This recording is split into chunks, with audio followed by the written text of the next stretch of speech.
There's me. There's that guy. And there's this guy. We found him outside. We decided to bring him in. We found him outside. That's not even Steven. That's Jim Jacobson with his I'm really Steven glasses. But you don't know it's Steven, but it could be Steven. You don't know. You don't know. Welcome. Welcome in. We got somebody that has returned in the chat, which I very much appreciate. And that is Old A Gauge. What's up, buddy? It has been a long time. How have you been, sir? First and foremost. Gentlemen, how are we doing? Oh, look at the Uncanny. He got something sipping on too. Oh, yeah, look at that. Gentlemen, how are we doing tonight? Good over here. All right. Doing well. Busy, busy, busy. Lots of stuff going on behind the scenes. Can you talk about any of that going behind the scenes stuff? Not yet. Not yet. A lot of it is super secret stuff. It's business gears turning and things like that. Give him a little hint. Give him a little savory morsel. You got to give the people a little savory morsel. I don't know. I think I'll save it. I think I'll save it. No, give him one. You got to give him one. You got to do it for the Empire. Give him a little something to whet their appetite, as it were. Give him a little something. Well, there will be some updates to the website coming up soon. I'm thinking about switching around some things, doing some different pages, doing some updates, some graphical things. So there's going to be a little bit of a top coat going on with that. I am finally going to work on getting that end credit video so that Steven can get the full promotion that he deserves after all these months. But there's all kinds of things I can't talk about yet. They're super secret. They're super secret. Super secret, even. Gentlemen, what are we going to do with the both of you? Tonight, we are going to be talking about the Wandering Jew, or the Wandering Man, as he is known. Now, this person, being, entity, whatever you want to call it, was said to disrespect Jesus Christ at the end of his crucifixion, towards the end of his crucifixion. And Jesus then cursed him until the day he returns, that man would, in fact, be cursed to roam the earth. Now, this sounds ludicrous, right? But oddly enough, there's quite a bit of poetry. There's quite a bit of literature. There's quite a bit of movies, of all of it centers around this person, oddly enough, which is strange because if it wasn't true, or it wasn't somewhat true, there wouldn't be this tale going around. Let's start with Spider. What do you know about the Wandering Jew? Well, when I was a kid, of course, I would read various paranormal things. As we talked about in our Ghost Ship series, I liked to read about Bermuda Triangle stories, things like that. I read a lot of pirate stories of Oak Island and that kind of thing. And a couple of times in my various reading as a kid, the Wandering Jew shows up. Now, I don't know if it was just the publications I had at the time, or if it was just that was what the prevailing social outlook was. But as we're going to get into, I'm sure, there are multiple sides to the legends. There's many that are positive, there's many that are just like intriguing, and there are several that are negative, spread by people a little bit unscrupulous. A lot of that came out of certain times when the world was not very favorable towards Jewish people. And so a few of the stories that I read as a kid were the boogeyman type, about how the legends were that he would sneak into villages and poison your wells and do different things. And, unfortunately, that's a common thread that people throughout history have used against Jewish people in general, which is pretty sad. You still got a lot of that today. So I'm interested in hearing a lot more of the positive stories of it. I do want to draw one quick parallel, because I don't know if you're going to get to it or not. But there are people also who equate the Wandering Jew to the first murderer, Cain, because they say that the mark that keeps Cain from being murdered by his fellow man is the same as the curse that makes him the Wandering Jew. I disagree. I think one was one thing and one was something else. The curse of Cain was more just protection from men. It wasn't protection from the ravages of a natural life. So I don't think Cain himself is still wandering around as the wandering Jew, but there are people who believe that. So it's an interesting little tidbit to throw in there if you're not going to get into it. If you are going to get into it, I didn't mean to steal your thunder. Steven? Kind of like Spider, I do agree that I don't believe it's Cain, but I have heard other stories surrounding the Wandering Jew or the Wandering Man, however you prefer, and some people relate him to a character that used to be a regular on the show, but we haven't really talked about much lately. So I'm just gonna kind of be, say one thing about it. Some people think he might have been at the signing of the Constitution, the Declaration of Independence, and a few other things throughout history, and met with some queens. Okay, I can't hold it back anymore. Some people think he may have been the Count of Saint Germain, and I'll let you tell more about that, or whatever you prefer. Oh no, you're fine. You're fine. So, the Wandering Jew comes in many different varieties and forms, but that's not my real intent on today's episode. Today's episode, while centered around the Wandering Jew, is going to center more around, do we think it is possible a person could still be alive after the crucifixion of Jesus Christ? Could that be something that's real? Now let me start with something. So if we take Matthew 16:28, it says, "Truly I tell you, some who are standing here will not taste death before they see the Son of Man coming in his kingdom. Also, verily I say unto you, there be some standing here which shall not taste of death till they see the Son of Man coming in his kingdom." Now, another one, which is a very interesting point, and this is from John 21:20 through 23 of the KJV, which is the King James Version of the Bible. "And Peter, turning about, seeth the disciple following whom Jesus loved, who had also leaned on him at the supper, and said, Lord, which is he who betrayed thee? When therefore Peter saw him, he said to Jesus, Lord, what shall we do? Jesus said to him, if I will that, if I will that he remain till I come, what is that to thee? Follow thou me. Then this saying went forth among the brethren, that the disciple would not die. Yet Jesus had not said to him that he would not die, but if I will that he tarry till I come, what is it to thee?" Now, this is interesting because Christ is saying, this disciple or this follower of mine, don't worry about who this guy is. If I want him to be around for as long as I want him to be, then so be it. But it's none of your business if he is around. Which I find to be very interesting because when we read in the Bible, it talks of saints being resurrected to go preach the gospel from their tombs. Once again, heavy on this. But once again, this isn't something that just appears in biblical text. Now, the Wandering Jew, while Spider was right, there is some negative connotations with that. But there's also things like the Eternal Hunter from Norse mythology. There's also oral traditions of the Wandering Jew during the Crusades, because the Crusades are very, very fascinating. It's a whole thing that you guys will have to look up on your own. We could spend, 7-8 shows going over the Crusades because there was quite a few of them, so we could be here quite a while. But my thing is this, all right? Do you think it's possible? Because we have a lot of tales of so-called immortals, and we've talked about immortals. Count Saint Germain being one of those immortals, the Wandering Jew, another immortal. Are we thinking that maybe it's possible?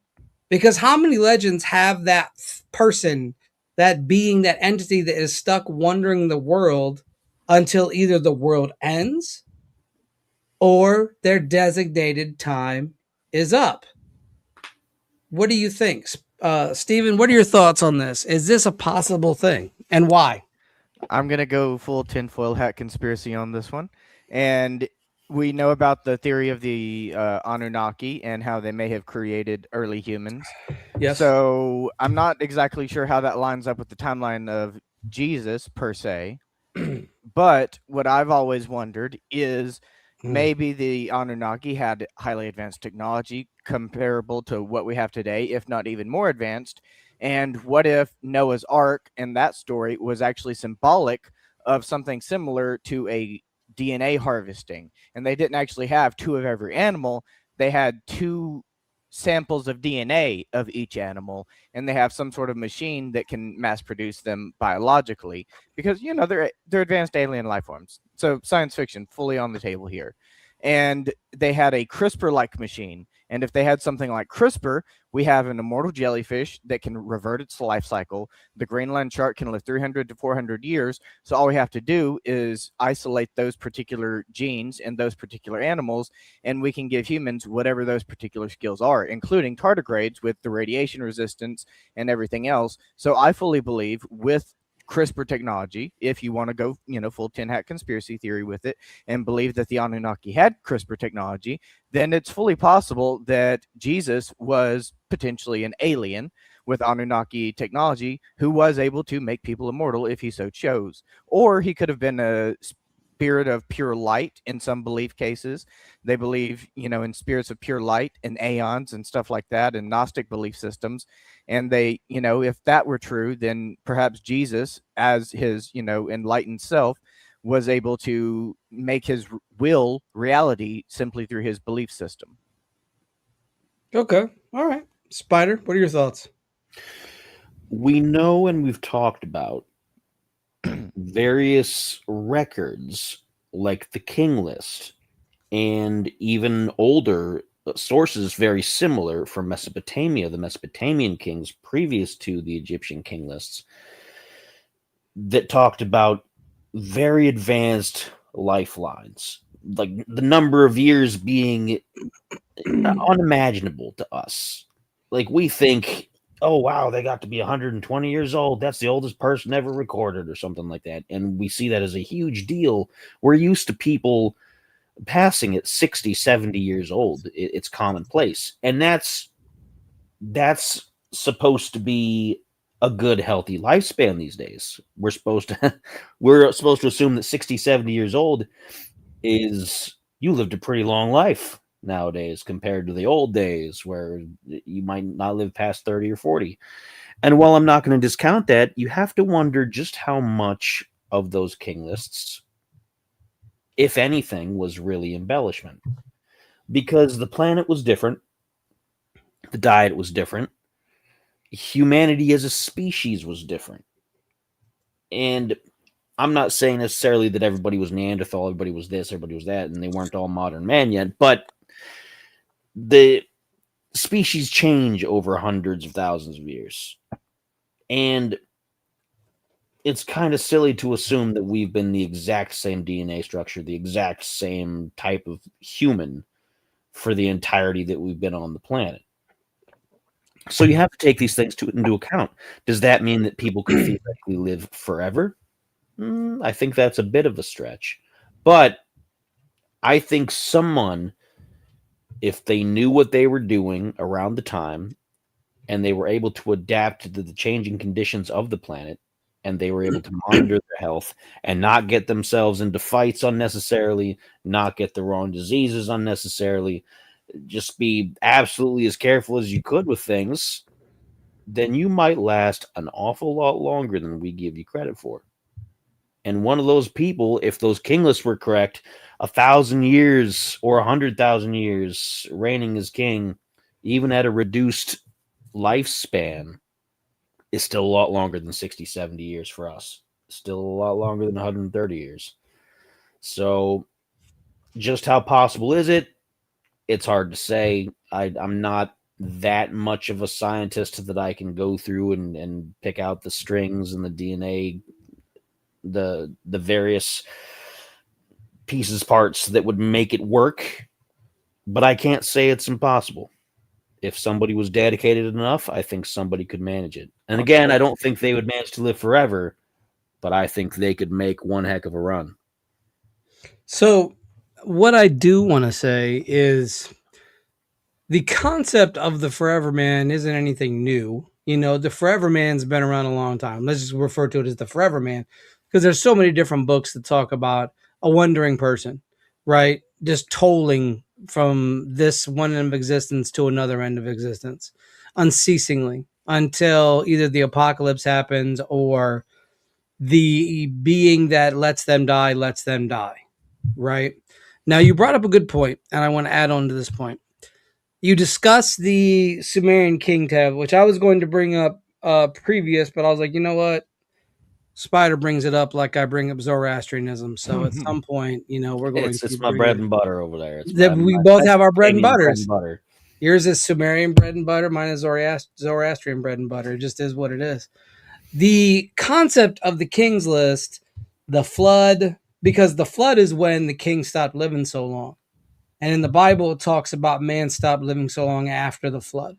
So post-flood, man doesn't live that long. Now, the one thing that always will age us, it isn't time. Time isn't a real thing. We have made time a real thing as human beings. That's just what we've done. But what it is gravity. Gravity is what ages us. Gravity takes its toll on our bodies because that's how we age. It's the gravity on the planet. It doesn't help. I would be interested to see what the gravity, what the oxygen levels, because it's a bevy of things why we just can't naturally live a long time. Our oxygen's different. Our gravity's different. It's a plethora of things that sort of take us through our life cycles, right? So some things like oxygen tanks and things like that can help with the muscles, can help with things. It's almost like the Dragon Ball Z chamber that they had. They have these. They're expensive, but they have them. So keeping the body from rotting, right? Because cellular breakdown is a real thing. That's what happens. The cells in our body start breaking down as we age, right? Entropy. But due to gravity. A lot of it is due to gravity. Now, am I not saying things pass, right? Yes, of course. There's still a time frame on that. It's not just we're stuck here, right? But that's the moving of the solar system. That's the moving of planets. That's the moving of the way things are, right? But in terms of like, well, this planet has got a couple more hours before I'm going to get mad at it, Planets don't judge time. Animals don't judge time. We're the only beings that judge time. But what it is gravity, right? Gravity over time will wear you down. I mean, that's what it's meant to do, cellular breakdowns. Okay, so tinfoil hats on because we're all tinfoil hatted up, right? If our planet is different, because there is I've talked about this before, but I forget the name of it, but it is a book about Adam and Eve, but it's a book about how when the flood happened, the pole shifted. Now, I am by no means an astrophysicist, so like I'm just putting this out here. If gravity, if oxygen, if certain elements are changed and different for the people who were put here first, right? Adam and Eve, the civilization, if they lived under a different set of physiological laws, of physical laws,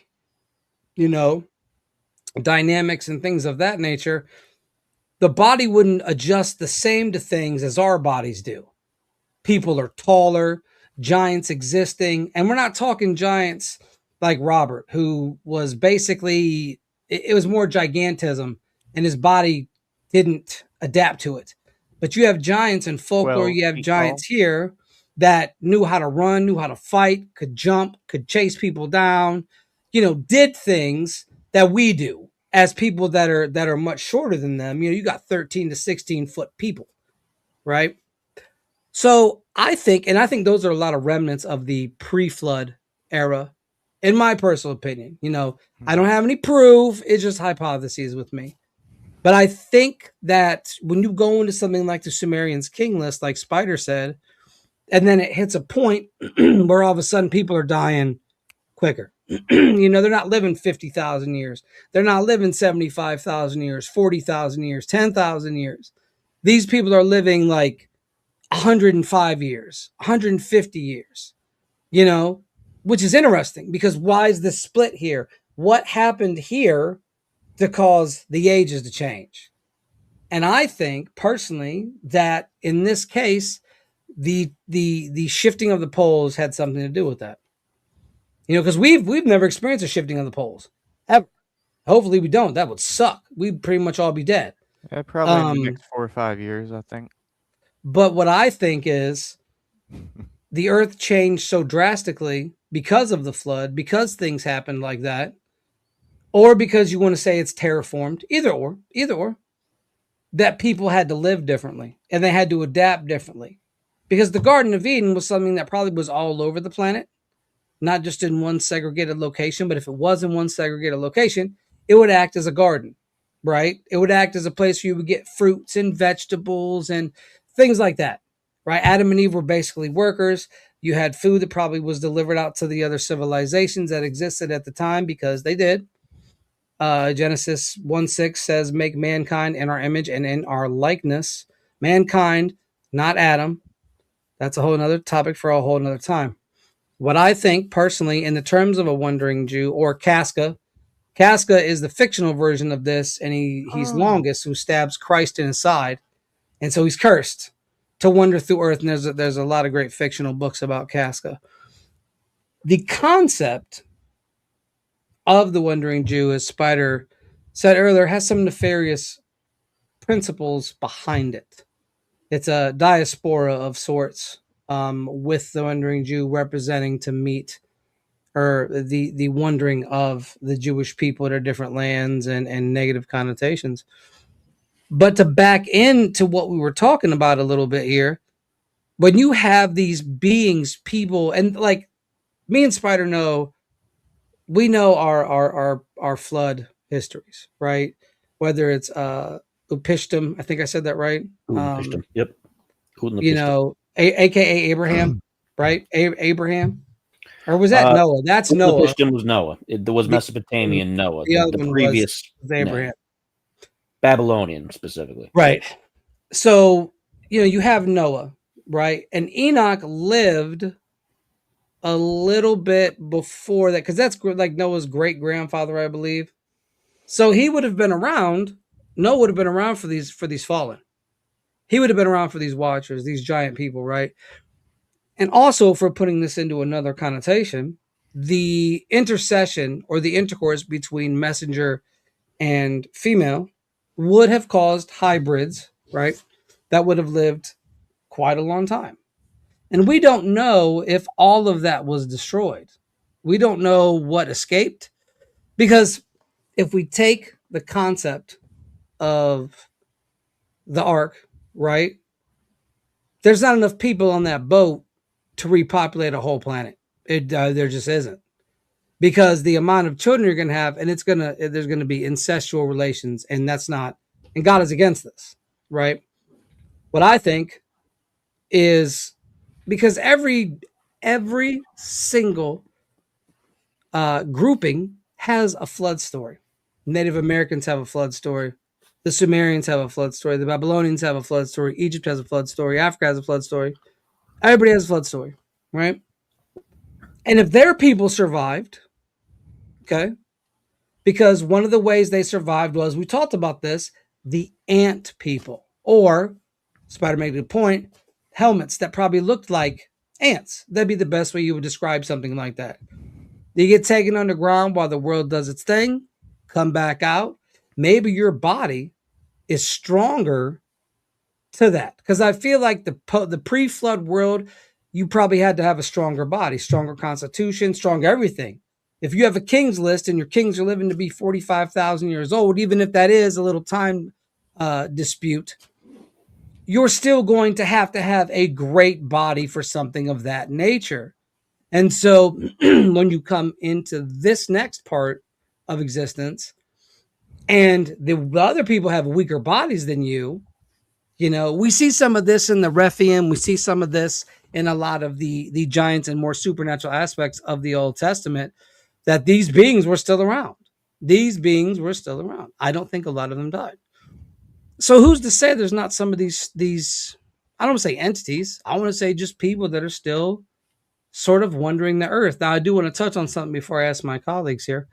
I don't think it's Cain either. Now, I've heard the theory that Cain is actually like one of the evil architects of everything that's ever gone wrong ever in society, which I don't necessarily buy into. But maybe he had some Brotherhood of the Snake inklings, things like that. I don't know. I don't want to put that there because that's not. There's nothing to tie it together. So it would just be conjecture. That being said, what are your thoughts on the possibility of people surviving the flood, having a better constitution, a better body balance, going into a weaker world, right, where people like us have to survive? What are your thoughts that that's a possibility, that once again, bringing the wandering Jew back into the forefront here, that wandering Jew was still wondering, that maybe it wasn't just at the crucifixion, but maybe this is something from another time, a time that we can't bring back or find any record of, that we can get. Now, I'm sure if all of us went over to the Middle East, sure there's things that we could find that a certain person, we won't say his name, but the guy in Egypt that none of us really are a big huge fan of, might have some things there. I think there's something there. I'll start with Spider. Spider, what are your thoughts? Do you think that a person or being, giant, Nephilim, whatever, could in fact survive the flood, first of all, and then get into our dynamic and live a long time, almost forever? Let's start by kind of boiling this down to as much practicality as we can and as much historical fact that we can from a strictly biological perspective. Okay. Now, this touches on a story that's come out recently that I was really interested in, because this is a theory that I've put forth many times. It's come out, and there was always a little bit of evidence of this, but now there's been a lot of definitive supposed proof because of fossil records and things that various prehistoric human species were more friendly with each other than we assume, friendly to the point of intimacy.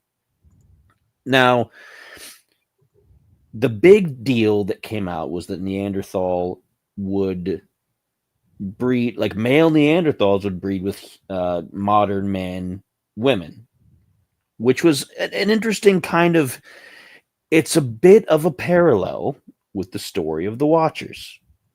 And while I know not everybody here is going to completely be on that theory with me, and that's perfectly fine, because it kind of goes against the religious aspect of it, it does propose an interesting thought project.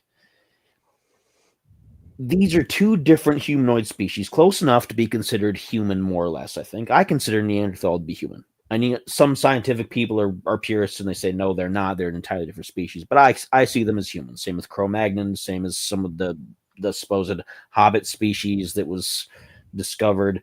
But their genetics are different enough that they're different species, and they live differently. They have different lifespans. They are immune to different diseases. They have different capabilities and different strengths. Now, on the one hand, you might get one species mating with another, and then you get a bunch of just mutated, just things don't work right. Things are not like they're supposed to be. They look like monsters. They look like creatures. They Minotaurs. look like the Minotaur. They look like Medusa. They look like giants because they get giantism or something like that runs rampant, But on the other hand, the way the genetics works, there's always that chance that you get somebody extraordinary. Somebody that in all appearances could pass for either one of those species, but is better than both of them. They're stronger. They're faster. They're smarter. They're healthier. They don't have to worry about the same diseases. And this is just a small example.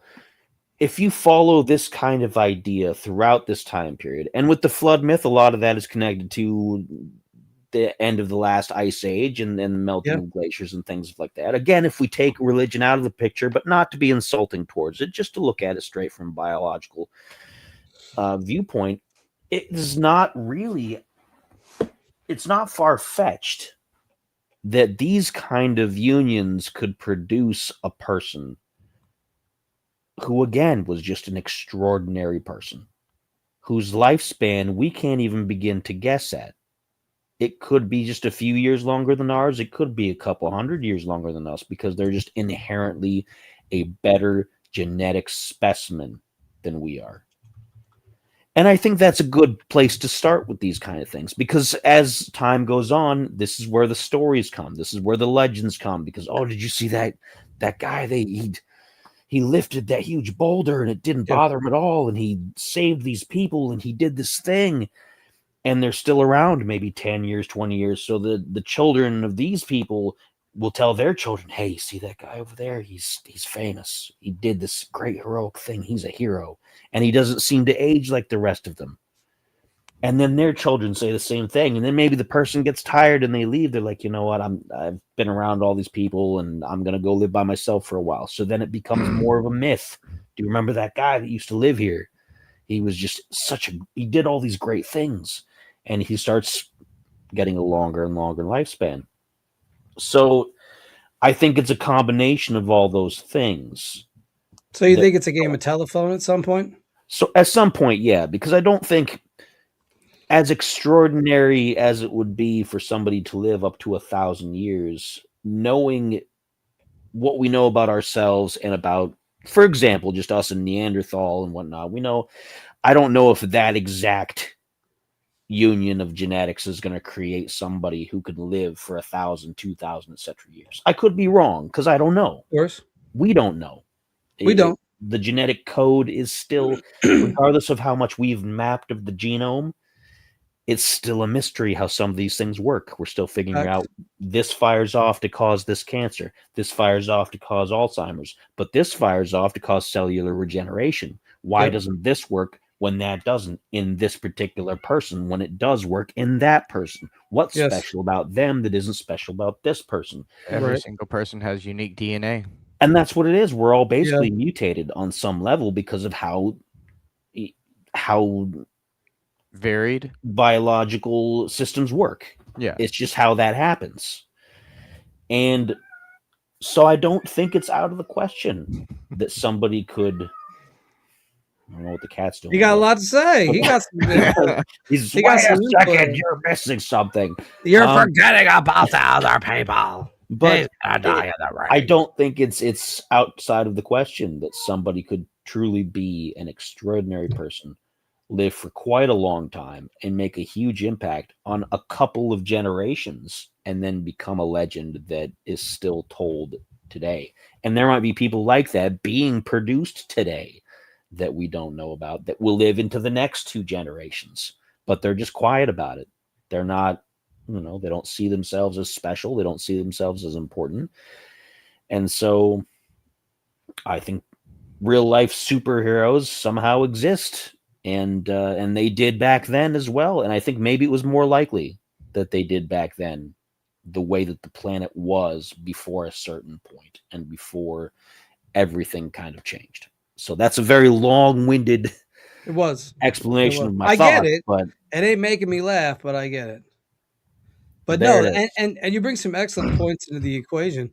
I look at a lot of my stuff through the lens of history, religion, ancient history, ancient religions. And what I notice is there's always a concept of immortality.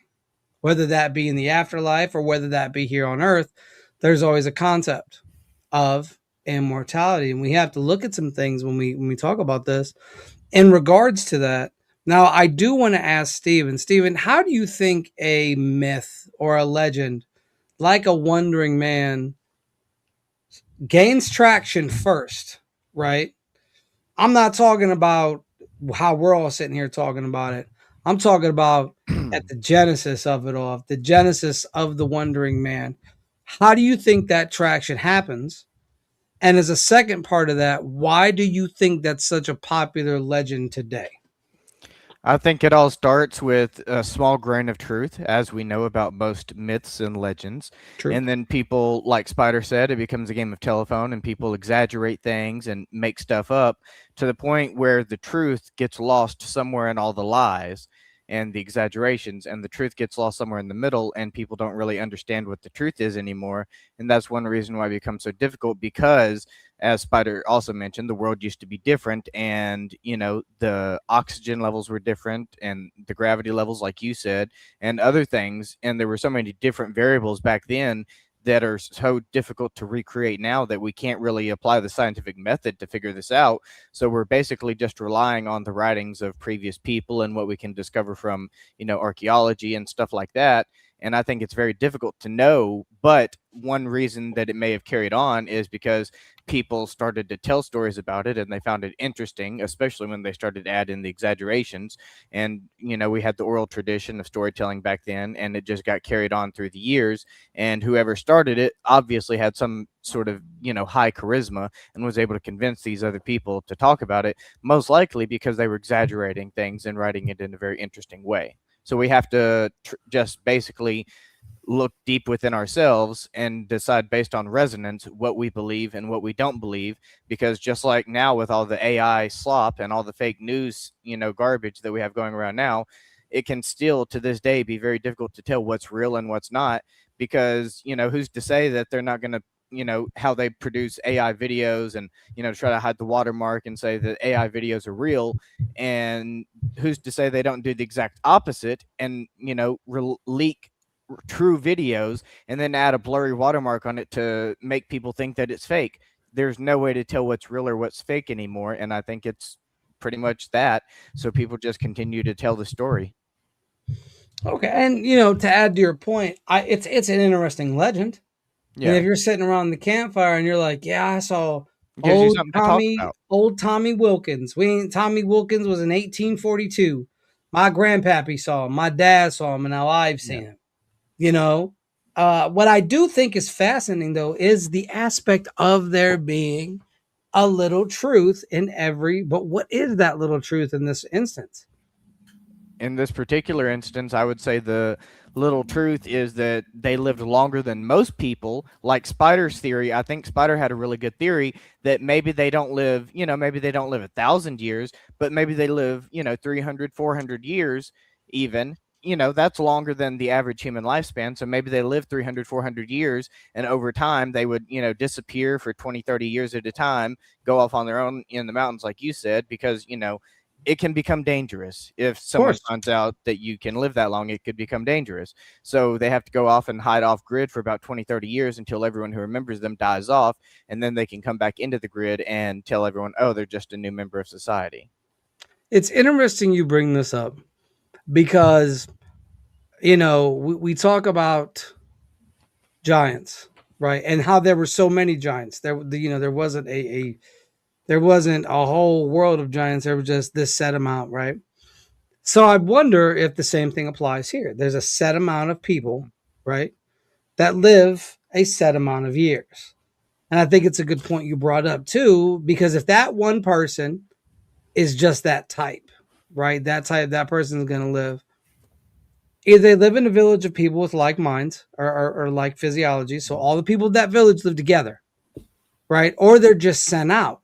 Now, if you're sent out, right, to preach a gospel or to, toil, just help a city out for a little while, you have to wonder, like you said, at some point they would have to disappear, whether that be an accident, or like an accident,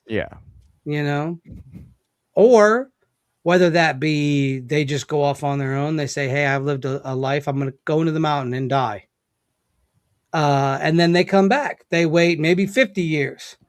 Tell everybody that would have a conscious record of who that person was would be passed, or they wait till that civilization is wiped out, or they go to a whole nother civilization completely, and they're able to mask themselves. They're able to guard themselves. I think things like that are very interesting notes to make, because if it's the same being going from civilization to civilization to civilization, that being has to be a remnant of some time. It has to be in an era where that was possible, because not everybody has this. and I hearken back to the giants. Not everybody was a giant. There was enough. So maybe it's the same situation. Maybe there's enough. Maybe there's enough of these types of people that have existed where they get that moniker, but it's so wrapped up in myth that they just start putting extra stuff on top of it. If somebody's been alive for 300 years, you might start adding some stuff. Yeah, they lived for 300 years because, and they can go out and murder a moose, right? There's legends that are added right on top of the already existing legend. Because if Spider could live 300 years, right? I'm going to add some things to that. I might be like, yeah, I saw him stick his head out of a car once and hit his head off a street light. You know what I mean? And he was just fine. Head hurt a little bit, but he was still good to go. So that's something that I have to wonder, because if they're like the Giants, there wouldn't have been a lot of them. They'd have been part of a race. And that race, after a while, dies off. But it lives long enough to spread a legend. Tartarians in the mud. Another thing too, just quick to drop in, is that unfortunately we also have a couple of times throughout history where we have gone out of our way to identify specific individuals that were special and to get rid of them because they were special. Yes, that's exactly what I was referencing. The Spanish Inquisition, for one. Yep. If you had an unnaturally long lifespan, you were suspect. Salem witch trials, same thing. Facts. These are just the most popular versions of this activity that have happened throughout history. And that's very unfortunate, because we could have a lot more instances of these differences, of these extraordinary people, or at least even just their relatives, or somebody who could have produced one of these extraordinary people and advanced those particular qualities through their bloodline to the rest of us. But we've, throughout history, historically been ignorant about it and seen them as a threat and exterminated them anyway. So there is that. We were told they were a threat so that we would exterminate them from whatever powers that be at that time. You know, these people are bad because they've lived a long life, or because they know how to naturally heal somebody based on, there you go, that's it, the earth, based on plants, based on tree bark, things like that, animal fat, so you have to wonder if, because of those things, because they retain knowledge from the old world, which I 100% still believe, the old world is pre-industrialization of the world. So I think that's when the most uncanny things existed. The Rife machine. Well, I mean, there's so many things that we could talk for hours about that alone. Right. So I think personally that a lot of the time, like you said, what better way to get rid of immortals, quote unquote, than to kill them off? Because we never said they were immortal in terms of not being able to be physically immortal harmed. Is not invincible. No, it is not invincible. That's a very important distinction. Yes. And that's something we have to make. Death. Just because you're not going to die from a disease or a natural death doesn't mean you couldn't get, you couldn't die from a shotgun blast to the chest or a pitchfork in the heart, depending on the timeline that you're in. And so now I have to ask the conspiratorial question: what if there are groups of people that hunt these people down and kill them? I'm not saying that's true. There have been. I mean, this sounds like a great science fiction story. There have been. Sometimes they were full governments, like the entire Nazi government of Germany went out of their Cambodia. They murdered everybody with glasses. If you wore glasses, it meant you were smart, and if you were smart, you were a threat. So they killed off every smart people that they could find. So it's a funny thing. I mean, it's not funny as a joke, but it's just it's crazy that there have been multiple governments that have seen, you're different, you're dead. Everybody who knows you that's different, they're dead, and everyone else dead until nobody is different. Everybody, look at North Korea. You got to have the same haircut. Yep, every single government, all of them, and they don't have any John Cena. I don't want to live in a country that doesn't have John Cena. Can't see him anyways. No, to get back on what you were saying though, that's interesting, because there's been a couple studies done. How can you get people to dislike other people? One was skin color. Skin color was like at the top of the list. If you could demonize somebody's skin color, you could demonize them. The second one, physical deformities. So if I look different than you in a physical way, I'm inferior to you. Whether I'm really tall, really short, missing a leg, missing an arm, I'm genetically inferior to you, right? Flip this. If I'm genetically superior to you, you don't want me around either. Because if I'm the one who's having intercourse with your women, I'm passing down my genes to them to create people like myself, right?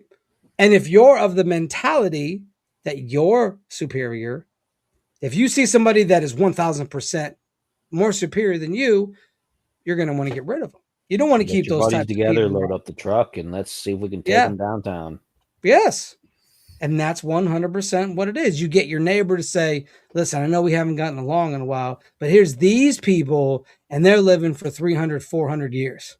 My pappy wrote pictures down in a book of them, and they all live on that mountain. Let's go kill them. All it takes is a couple groups. Go out there with pitchforks and fire. Like I said, immortal, not invincible. Two very distinct things. So I think in that regard that people who lived, and I don't think it's impossible that people live 300, 400 years. I don't think that's impossible whatsoever.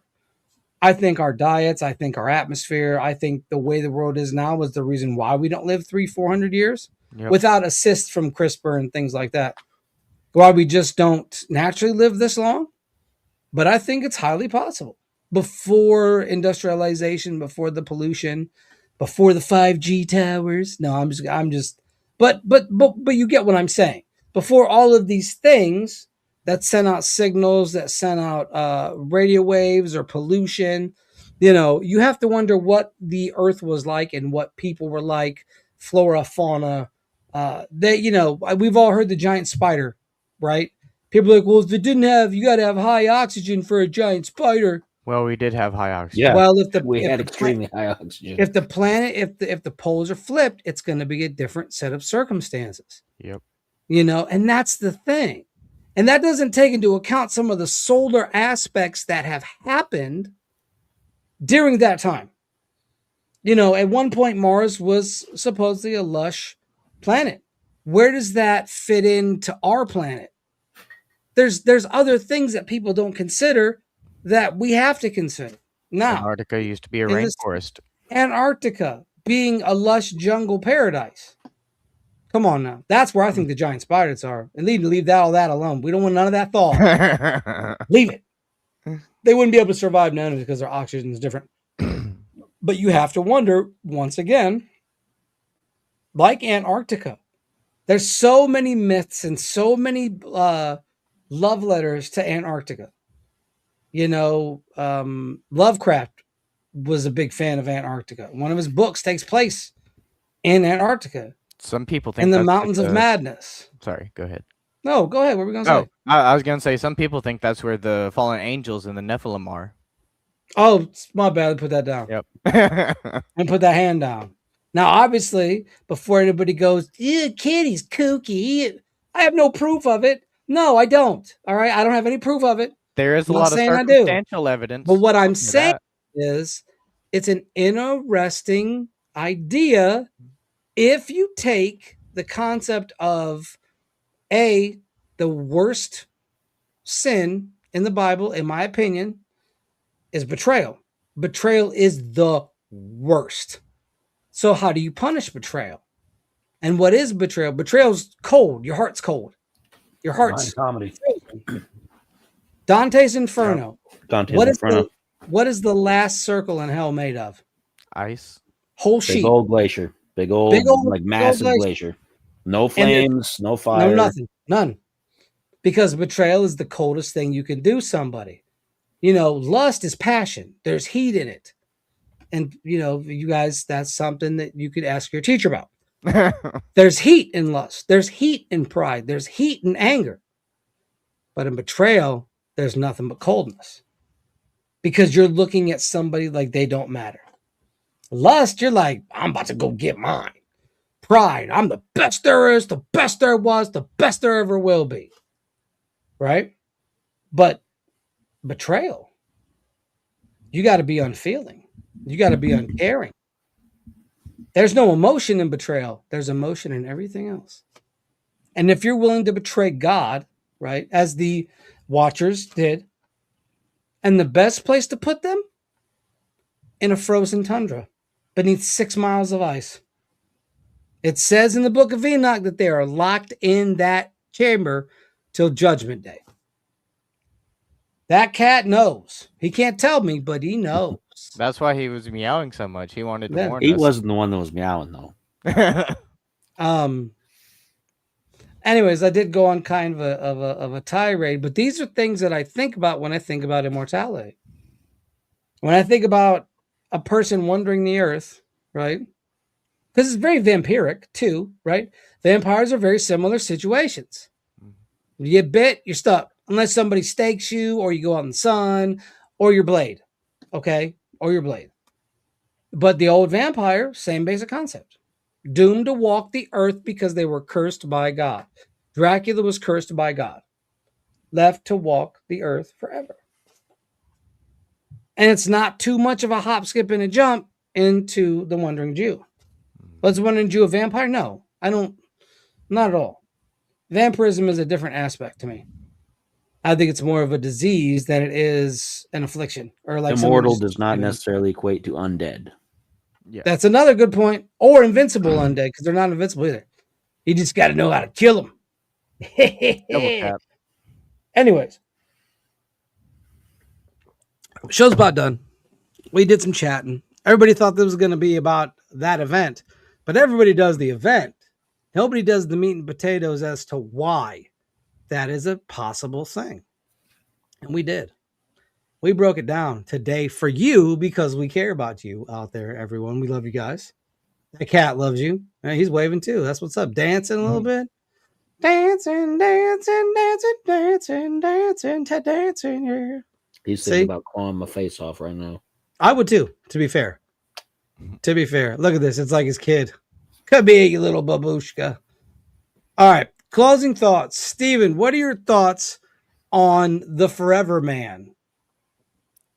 I definitely believe it is 100% possible. Even if not through CRISPR, then I do believe that, belief holds a very powerful system in this world.